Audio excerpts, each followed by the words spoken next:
हरिवंश महाप्रभु छोटे से थे, प्यास लगती तो चरणामृत ही पीते, पानी नहीं पीते थे, जल नहीं, चरणामृत पीते थे।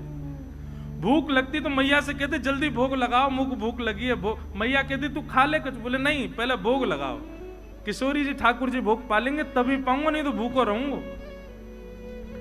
एक ऐसी लीला चर्चा सुनाई जाती बड़ी मधुर कि एक बार छोटे से हैं हरिवंश जी, रात्रि में बहुत जोर की भूख लगी और महाराज उठ करके बैठ गए, रोने लगे जोर जोर से।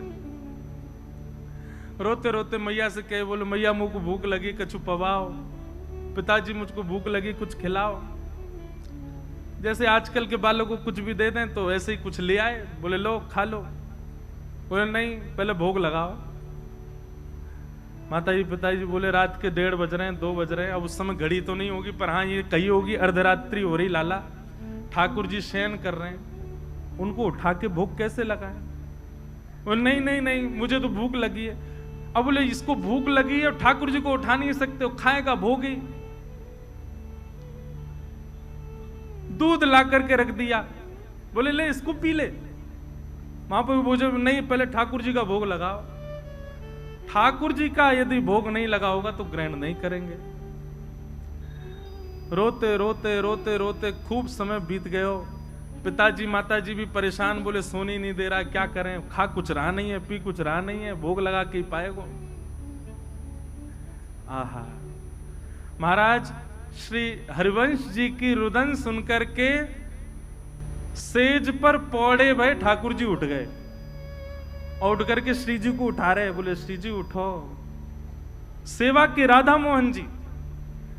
श्री जी बोली क्या हुआ, अभी तो उठवे को समय ना है भयो, अभी तो भोर ना भई, अभी तो मंगला को समय ना भयो, आप काय को उठाए रहे हो। बोले रुदन ना सुन रही, हरिवंश बालक रो रहे हो बहुत जोर से। श्री जी बोली काय को रो रहे हैं हरिवंश जी।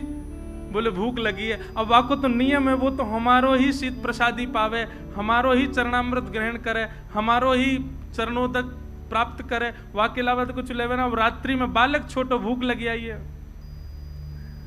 ठाकुर जी किशोरी जी बोली अब क्या करें, अभी तो मंगला में समय है, लेकिन समय तक यदि प्रतीक्षा करी तो बेचारो प्यासो बालक कितनो रोवेगो। सो ठाकुर जी सेज से उतरे और अपनी झारी, जल पीवे वाली झारी, वही से ही किशोरी जी को कही कि पाम लटका लो नीचे। किशोरी जी पाम लटका के बैठ गई ठाकुर जी, और ठाकुर जी अपनी झारी जीते ही अपने चरणन को धो रहे हैं, स्वयं ही अपनो चरणामृत प्रदान कर रहे हैं, स्वयं ही अपनो चरणामृत निकाल रहे हैं। पास में बंटा भोग रखो, ठाकुर जी गए बंटा भोग उठा के लाए, खोल करके किशोरी जी के मुख में पवाए और स्वयं पायो, वाको भोग निकाल करके सामने धर दियो।